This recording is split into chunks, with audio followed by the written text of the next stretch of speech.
انہوں نے لگ بھگ 50 مختلف لوگوں کے انٹرویوز کیے ہیں 4-5 صوبوں میں، اقلیتوں کے، اور بڑی ڈیٹیل، اور ان لوگوں کے بھی جنہوں نے اسلام قبول کیا کسی اور مذہب سے، ان کے بھی، سب کا متفقہ طور پہ یہ کہنا ہے کہ ہمیں کسی قسم کا کوئی تھریٹ نہیں ہے پاکستان میں، ہمیں ہمارے مذہب کو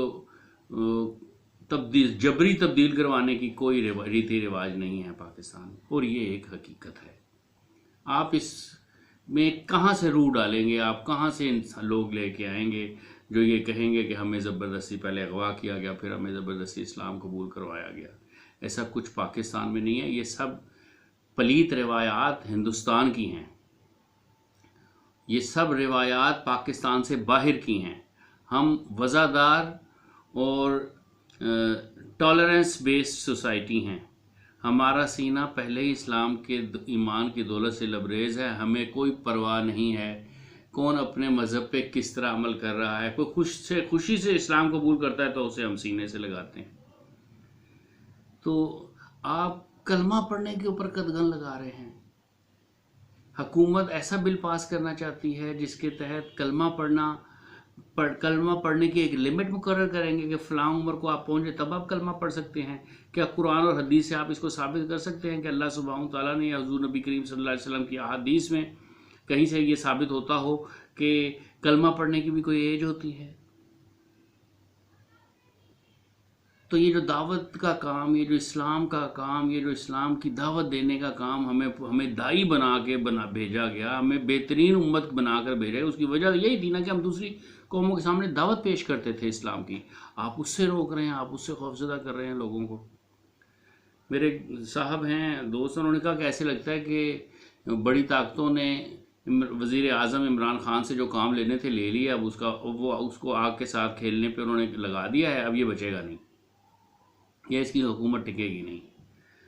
اور ایک اور بات، ابھی تک کسی نے بھی اس بات کے اوپر اپنے خیال کا اظہار نہیں کیا۔ میں مجبور ہوں، ڈاکٹر نادر رضا صدیقی کی کتاب پاکستان میں مسیحیت، ان کا پی ایچ ڈی کا ایک مقالہ ہے، بہت آج سے 3 دہائیوں پہلے میری نظر سے وہ گزرا، میں نے اس کو پورا پڑھا۔ پاکستان میں عیسائیت پچھلے 145 سال سے کام کر رہی ہے، اسپیشلی پنجاب میں مشنریز ہیں یہاں پہ۔ کبھی نا کراچی میں صدر میں بک شاپس ہیں عیسائیوں کی، وہاں پہ ننز بھی ہوتی ہیں، پادری بھی ہوتے ہیں، وہاں پہ وہ کراس بیچ رہے ہوتے ہیں، بائبلز بیچ رہے ہوتے ہیں، اور بھی اس کے علاوہ اور کافی سارے۔ سندھ میں بہراڑی میں روزانہ کی بنیاد پہ درجنوں لوگ عیسائی ہو رہے ہیں، کنورٹ ہو رہے ہیں۔ ہم نے تو اس بات کا کبھی اس کے اوپر پروٹیسٹ نہیں کیا، حالانکہ کرنا چاہیے تھا ہمیں، کیونکہ ہمارے ہاں تو اسلام میں مرتد کی سزا جو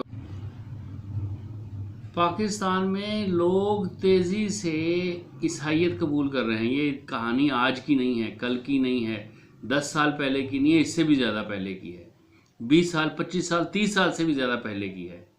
میں نے اپنی آنکھوں سے ایسے لوگ دیکھے ہیں جو سندھ میں دیہاتوں میں رہتے ہیں، جن کے ماں باپ مسلمان ہیں، مسلمان گھرانوں میں پیدا ہوئے ہیں، لیکن عیسائی مشنریز کی تعلیمات سے متاثر ہو کے وہ کنورٹ ہو گئے ہیں۔ وہ جب کنورٹ ہوئے ہیں تو ان کو کراس سے محبت ہو گئی، کراس پہننا ہے، بائبل پڑھنی ہے، اور تقریبات میں جانا ہے، چرچ میں جانا ہے۔ تو میں نے ان کی وارفتگی اور محبت دیکھی ہے لوگوں کی، اپنی کم علمی اور کم مائگی کی وجہ سے، اسلام سے ناواقف ہونے کی وجہ سے لوگ اسلام چھوڑ دیتے ہیں، چھوڑ رہے ہیں۔ یہ کوئی ایسی بات نہیں ہے جو میں الزام لگا رہا ہوں۔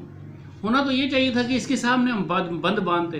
کوئی اسلام سے دوسرے مذہب میں جانے لگتا ہے تو ہم اس سے پوچھتے کہ بھائی تم کیوں جانا چاہتے ہو، اسے سوالات کرتے، اس کو کمپیریٹیو ریلیجن پڑھاتے، اس کو اسلام کی تعلیمات پڑھاتے، وہ جس مذہب میں جا رہا تھا اس کی تعلیمات پڑھاتے، پھر اس کا امتحان لیتے، پوچھتے بھائی دے تو ایگزام دے، پاس ہوتا ہے تو پھر تو اسے پوچھتے ہیں کیا کرنا ہے تیرے ساتھ۔ ہونا تو یہ چاہیے تھا، اور کیا آپ نے؟ کیا ہے؟ آپ نے اسلام کو پھیلنے کے راستے مسدود کرنے شروع کر دیے ہیں۔ اب ہو سکتا ہے کچھ لوگ کہیں جی یار یہ کیسے ہو سکتا ہے کہ پاکستان تو بنا بعد میں ہے، اور پہلے حضور پنجاب کو اسپیشلی ٹارگٹ کیا ہے عیسائیت نے۔ پوری دنیا میں جس جگہ کو عیسائی کہتے ہیں کہ یہ ہمارے لیے پیراڈائز ہے عیسائیت کی تبلیغ کرنے کے لیے، وہ پاکستان ہے۔ یہاں پہ اتنا ماحول اتنا آزاد اور لبرل ہے، اس حوالے سے اتنی کشادگی ہے کہ کوئی کسی کو کچھ بھی نہیں کہتا. آپ دیکھیں پورے پاکستان میں چرچز کے جال بچھے ہوئے ہیں. کیتھولک یہاں پہ ہیں، پروٹیسٹنٹ یہاں پہ ہیں، پریسبیٹیرینز یہاں پہ ہے، سلویشن آرمی یہاں پہ ہے، ایڈوینٹسٹ یہاں پہ ہیں. اس کے علاوہ بھی 20 30 40 سے زیادہ اور مختلف فرقے ہیں جو عیسائیت کے پاکستان میں کام کر رہے ہیں. سر جیمز کنگ جیمز کا جو ورژن ہے بائبل کا وہ یہاں پہ آسانی سے دستیاب ہے. اردو میں، انگریزی میں بڑی اعلیٰ کوالٹی کا لوگ پڑھتے ہیں. مشنریز کام کر رہی ہیں، دعوت کا کام کر رہی ہیں اور بڑی تیزی سے کر رہی ہیں. آپ کسی بھی چرچ کے ساتھ تھوڑا سا رابطہ پیدا کریں، وہ مسلسل آپ کو لٹریچر بھیجنا شروع کر دیتے ہیں، وہ آپ کو لیٹرز بھیجنا شروع کر دیتے ہیں، وہ آپ کو انجیل بھیجنا شروع کر دیتے ہیں. انجیل لوکا، یوحنا، مرکس، انجیل برناباس کے علاوہ باقی ساری آپ کو آسانی سے دستیاب ہو جاتی ہیں. کبھی آپ نے اس پہ بھی غور کیا ہے حکومت کا کیا یہ ذمہ داری نہیں ہے کہ وہ مسلمانوں کو مذہب کے کنورٹ کرنے کے اوپر ان سے سوال کرے کہ کیوں کر رہے ہو، اور ان کو بتائے کہ یہ جرم ہے. اس کے وائس ورثہ ہو یہ رہا ہے کہ جو کوئی اسلام قبول کرنا چاہتا ہے اس کے اوپر شیریں مزاری کو بہت افسوس ہے، بہت غصہ ہے، بہت جلال آتا ہے اس کو، اور اس کو بہت تکلیف ہے اس بات کی. پتہ نہیں کون سے ہمارے ایسے خدا ہیں جن کو ہم متاثر، مطمئن کرنا چاہتے ہیں، ان کی خوشنودی حاصل کرنا چاہتے ہیں. اللہ سبحانہ تعالیٰ یا تو ہماری حکومت کو ہدایت دے، یا پھر ہدایت یافتہ حکومت ہمارے اوپر، ہم پہ ہدایت یافتہ افراد ہم پہ حکومت کریں. وما علینا الا البلاغ.